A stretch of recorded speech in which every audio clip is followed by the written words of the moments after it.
Hola, somos el equipo E, compuesto por Daniel Quiroga, Marcos, Miguel Flores y Miguel Arreondo, de la clase de Mecánica de Fluidos, a cargo del profesor Rodrigo Salmón. Nosotros explicaremos la presión en fluidos. La presión es la relación entre una fuerza y la superficie sobre la que se aplica. En el sistema internacional, la unidad de presión recibe el nombre de Pascal, que es igual a 1 newton sobre metro cuadrado. La presión que ejerce un fluido es igual en todas las direcciones y depende únicamente de la altura a la que se encuentre sumergido el cuerpo. Es decir, cualquier cuerpo que se encuentre sumergido sentirá la misma presión en toda su superficie. Presión atmosférica. La presión atmosférica se define como la presión que ejerce la atmósfera sobre la superficie terrestre a nivel de mar. Esto es igual a 101.325 pascales, o es igual a la presión que ejercen 760 milímetros de mercurio. La presión atmosférica varía conforme a la altura. Un ejemplo de esto es que una persona que se encuentra a nivel del mar sentirá una presión mayor a la que siente una persona en la cima de una montaña. Esto se debe a que la presión atmosférica depende de la capa de aire que se encuentra sobre una persona o sobre un objeto.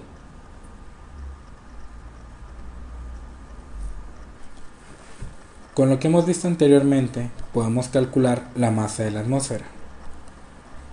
Como ya vimos, una atmósfera es igual a 101.325 pascales, en sistema internacional, kilogramos sobre metro por segundo al cuadrado. La presión es igual a fuerza entre área. Podemos obtener la fuerza multiplicando presión por área. El área debe ser el área de la esfera terrestre, que se obtiene multiplicando 4 por pi por el radio de la Tierra. Sabemos que la fuerza es igual a masa por aceleración. Podemos despejar la masa dividiendo la fuerza que obtuvimos anteriormente entre la aceleración, que es la gravedad de la Tierra. Haciendo esto, obtenemos la masa de la atmósfera. Presión hidrostática. La presión hidrostática depende de 4 factores. El primero es la densidad del fluido. El segundo es la gravedad. El tercero es la altura del líquido. Estos 3 factores se multiplican y se suman a la presión atmosférica.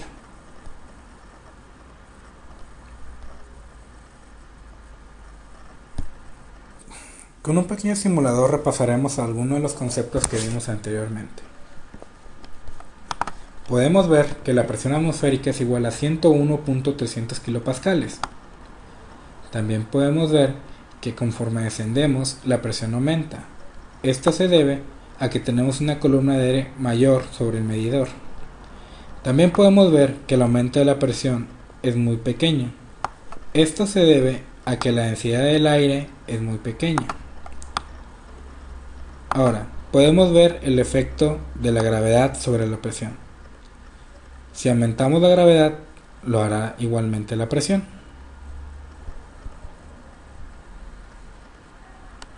Ahora, veremos un poco de la presión hidrostática.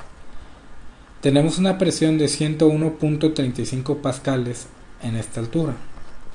Si nosotros agregamos agua suficiente para sumergir nuestro medidor, vemos que la presión aumenta.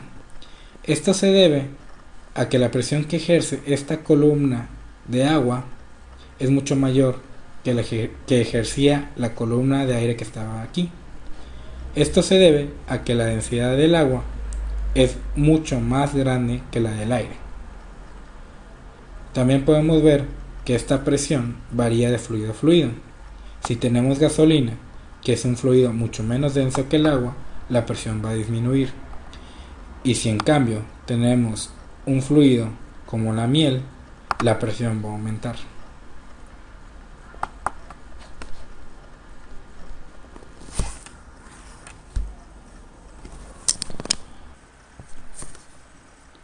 Ahora procederemos a analizar un mecanismo el cual aprovecha el principio por el cual una presión ejercida sobre un fluido se transmite de igual manera en todas direcciones.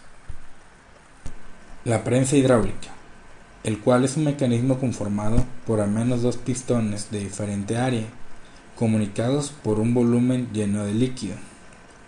En dicho mecanismo, al aplicar una fuerza en el pistón de menor área, se obtiene una fuerza 2 mayor a la fuerza 1 ejercida sobre el pistón de mayor área.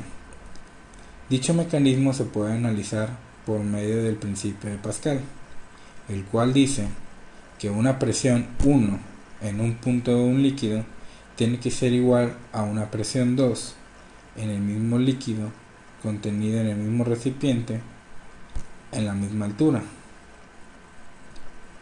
Sabemos que la presión 1 es igual a la fuerza en el pistón 1 entre el área del pistón 1, mientras que la presión 2 es igual a la fuerza que se ejerce sobre el pistón 2 entre el área del pistón.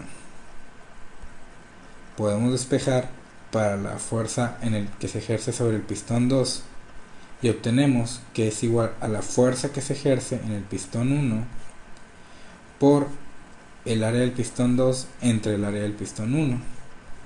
Esto nos dará un factor que va a ser mayor a 1 debido a que el pistón 2 es mayor al pistón 1. Este factor se conoce como ventaja mecánica. Ahora, para poder obtener esta ventaja mecánica, el volumen desplazado por el pistón 1 tiene que ser igual al volumen desplazado por el pistón 2. Sabemos que el volumen 1 es igual al área del pistón 1 por la altura que se desplaza dicho pistón, mientras que el volumen 2 es el área del pistón mayor por la altura que se desplaza dicho pistón. Podemos obtener que la altura que se desplaza el pistón de mayor área es igual a la altura que se desplaza el pistón de menor área por el área del pistón menor entre el área del pistón mayor. Al ser el pistón 1 más chico que el pistón 2, este factor va a ser menor a 1, lo que nos dice que el área que se va a mover el pistón 2 va a ser mucho menor que la que se mueve el pistón 1. Ahora comprobaremos el principio de Pascal con una pequeña simulación. Como ya dijimos, el principio de Pascal dice que la presión que se ejerce sobre un punto de un líquido va a ser la misma a la misma altura en cualquier punto del líquido. Aquí podemos ver que mientras que midamos la presión a la misma altura, esta no va a variar en ninguna parte del líquido.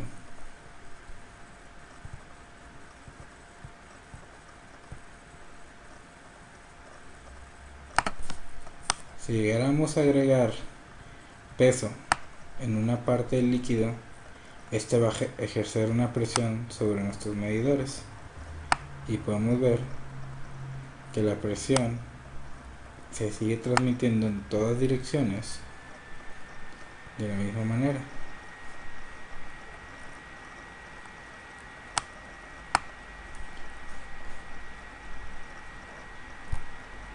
Muchas gracias por su atención.